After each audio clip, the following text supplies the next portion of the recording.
Wake that ass up. Early in the morning. The Breakfast Club. Morning, everybody. It's DJ NV, just hilarious. Charlamagne the Guy. We are the Breakfast Club. Let's get in some front page news. Let's start off with sports. Now, yesterday the Giants played the Panthers in Munich out, and the game was, I think, 9:30 a.m. They lost in overtime 2017.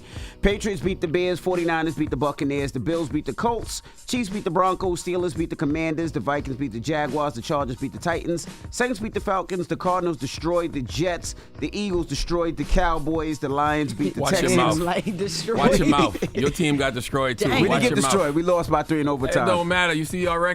Okay. You see your record? Exactly. So it's been destruction all year. I'm a Dallas Cowboy fan and I voted Democrat this year. I'm just a loser. It's Monday Night Football. The Dolphins take on the Rams at 8:15. Good morning, Morgan. Good morning, y'all. Y'all feeling okay? Everybody except for Charlamagne, right? I'm great. Life is good. Okay, good. Are you gonna pull up on Dak while he's in New York getting checked out? No. Okay. Anyway. Not at all. All right. So moving on. All right. Might send him a thought. I don't know about prayers. Damn. Oh man. Jeez. All right. And that's your quarterback, Jesus. Mm-hmm. Well, speaking of thoughts and prayers, you guys know I love HBCUs, but unfortunately, tragedy struck at Tuskegee University in Alabama over the weekend during their homecoming. One person is dead, 16 others injured after a shooting at the Alabama college. Now, police say the shooting happened around 2 a.m. on Saturday at the university. 18-year-old who was not a student of the school was pronounced dead at the scene. Yes, 12 others wounded by gunfire and another 4 hurt ensuing panic. Now, a witness who only wanted to be identified by Alyssa was visiting from Atlanta. She told NBC News that it was like a big party in the parking lot when shots rang out, and she captured it on TikTok. Let's hear from Alyssa's TikTok. And here's a trigger warning, by the way, that is going to be some intense audio to hear. So please, this is a trigger warning. Get down. Oh my gosh. Everybody get down. Get down. Jesus. I feel like I stopped at a car too close. Damn.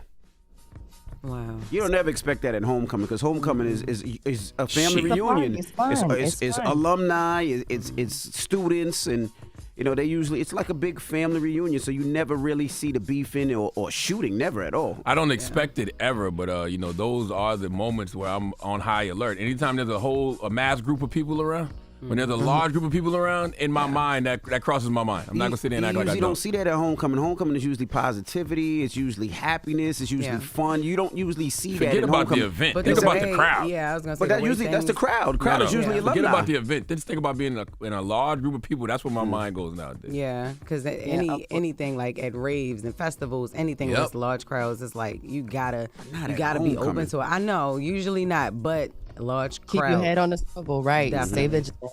Absolutely. If So there's police been say mass shootings in church, it could be mass shootings anyway. Yeah. Mass shootings in synagogues, it could be mass shootings anyway. That's my mindset. So police say they have arrested 25-year-old Jaquez Myrick of Montgomery, Alabama, and charged him with machine gun possession with the intention that there may be more charges coming, because obviously he wasn't just shooting by himself. Sheriff Andre Brunson and Mayor Lawrence Haygood Jr. spoke with NBC News about the incident, and here's what they had to say. I mean, it was something like I had never seen before, and I want to see anything else like that. We had security on campus, all day, all week. So no indication that anything like this might happen. Or if you've seen some of the videos, it was shooting all over the place. So I think there will be multiple suspects. So we're going to deal with it and try to get every last one of them. The unfortunate thing was this occurred in an area that no one knew about. It was unauthorized, so there would have been security there, I'm sure, had it been a planned event. Yeah, classes are canceled today at Tuskegee University, and grief counselors are available for students regarding that incident. And to your point, you're right. One more thing is the suspect himself. He wasn't even a student. He didn't even go to the school. Same thing happened a year ago at Morgan State University. People who weren't even associated with the university caused havoc homecoming week, and the homecoming was shut down. So it was just tragic, and I'm just sad to see this on the campus of HBCUs, any campus, obviously. So, but we'll get into some other stuff, more political stuff at 7 a.m. But that's your front page news for 6 a.m. All right. Thank you, Morgan. Wake that ass up. Early in the morning. The Breakfast Club. Morning, everybody. It's DJ NV, Just Hilarious, Charlamagne the Guy. We are the Breakfast Club. Let's get in some front page news on this Veterans Day. Let's start with sports. Yesterday, the Giants and Panthers played in Munich. They lost in overtime. The Patriots beat the Bears. 49ers beat the Buccaneers. Bills beat the Colts. Chiefs beat the Broncos. Steelers beat the Commanders. The Vikings beat the Jaguars. Chargers beat the Titans. The Saints beat the Falcons. Cardinals beat the Jets. Eagles beat the Cowboys. And the Lions beat the Texans. And in Monday Night Football, the Dolphins take on the Rams at 8:15 p.m. Good morning, Morgan. Good morning, Envy, Charlamagne, and welcome back, Jess. As you mentioned, it is Veterans Day, so President Biden and Vice President Harris will appear together at a Veterans Day ceremony. The event will be at Arlington National Arlington National Cemetery, and it will be their first public event together since last week's election. Now, Biden and Harris will participate in a wreath-laying ceremony at the Tomb of the Unknown Soldier, and Biden will deliver remarks at the cemetery amphitheater. Now, meanwhile, the new administration is making its way to the White House in preparation, and the cast of Saturday Night Live wants to make one thing perfectly clear to President-elect Donald Trump. Let's hear it. We have been with you all along. We have never wavered in our support of you, even when others doubted you. Every single person on this stage believed in you. Every single person on this stage voted for you.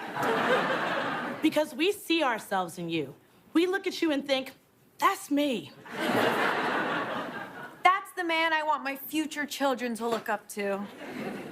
And Mr. Trump, Your Honor, we know that you say things that are controversial sometimes, but really you're just speaking the truth. And I hate how the lamestream media, Michael Che, tries to spin it to make you look foolish. So if you're keeping some sort of list of your enemies, then we should not be on that list.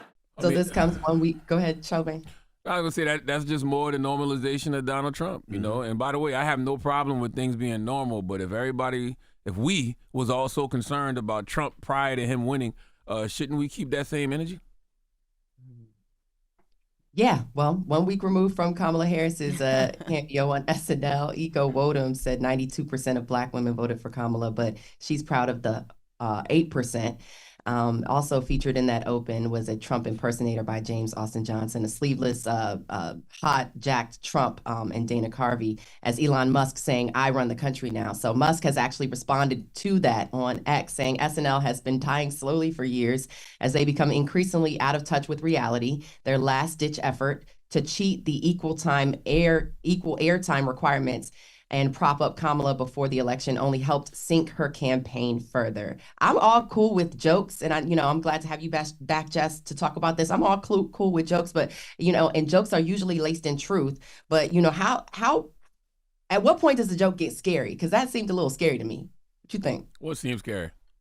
What they was joking about. They was given very much like dictator, autocrat. I don't know how to put it. Authoritarian, but that's what I said. It's more. It's more of the normalization of Donald Trump and authoritarianism. And like I said, I don't have no problem with things being normal. But if everybody was so concerned, including me, about Trump prior to him winning, shouldn't people keep that same energy? That's all I'm saying. And then for it to be a skit, it just goes to show you that nothing is taken serious in this country at all anymore. So it's like I don't even have thoughts about it. I ain't laugh. It's just like nothing is taken serious. So I don't have any comment. And Elon Musk was letting people know we didn't forget. No, we remember. We remember that. We remember exactly what y'all did right before election week. So yeah. Sheesh. Olive branch not accepted. That's what it sounded like to me. Well, with that said, speaking of olive branches, President-elect Trump will meet with President Biden at the White House this week. Trump accepted Biden's invitation to the Oval Office on Wednesday morning. They will meet, and the visit will be a symbolic step in the transition of power from one president to the next. The invitation is a return to the tradition that Trump skipped after Biden won the 2020 election. Now, that's word from National Security Advisor Jake Sullivan, who said today President Biden is committed to the peaceful transfer of power from one president to the next. According to Sullivan, the list of items that they will discuss includes both domestic and foreign policy issues, Meanwhile, Trump continues to work out of his Mar-a-Lago home, where he is reportedly focused on building his new administration. Speaking of which, 1 in 4 Americans want President-elect Trump to address immigration in his first 100 days in office. That's according to a recent poll conducted shortly after he secured the victory in the election. 82% of respondents considered it likely that Trump would order mass deportations. A majority of Democrats said they are concerned about the expected policy, whereas 90% of Republicans are not concerned.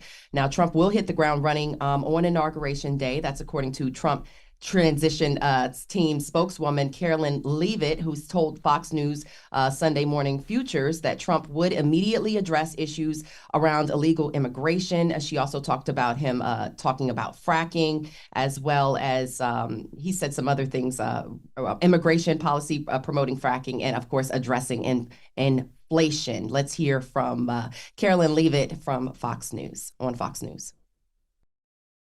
Well, there will be tens of them, I can assure you of that. And there will be a reversal of all of the executive orders that Joe Biden and Kamala Harris signed to reverse the effective policies of the first Trump administration. We know that on day one, he's going to launch the largest mass deportation operation of illegal immigrants in American history. So the transition team will be working with members on Capitol Hill to get that legislation drafted so President Trump can sign it into law immediately. Yeah, well, Trump, of course, also named senior advisor Susie Wilkes to serve as his chief of staff, and his team has confirmed he will not be inviting Nikki Haley or Mike Pompeo back to this second term, this second administration. Also, that happened over the weekend. Arizona, we finally got the numbers for Arizona.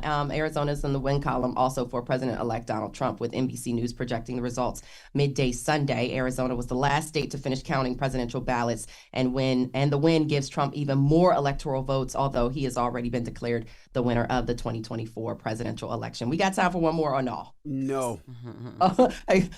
And that's okay. That's your front page news of Morgan Wood. Follow me on social at Morgan Media. And for more news coverage, follow at Black Information Network. Download the free iHeartRadio app and visit us at BINnews.com. Trust me, there's so much more to talk about, but we can get into all of that tomorrow. See y'all. Bye, It's Morgan. going to be hilarious to see Donald Trump get into the White House and take credit for a lot of the things that are already happening. Like, he's going to take credit for inflation being down, even though inflation has been down to a little over 2% for the longest. But he's going to get in January and take credit for it. And everybody's going to be like, yes. And I'm just going to be interesting to watch, because it's like marketing and messaging is very important. That's right. You can be doing something and nobody will know anything about it just because you don't know how to market and message. And that's the Democrats' problem. All right. Wake that ass up. Early in the morning. The Breakfast Club.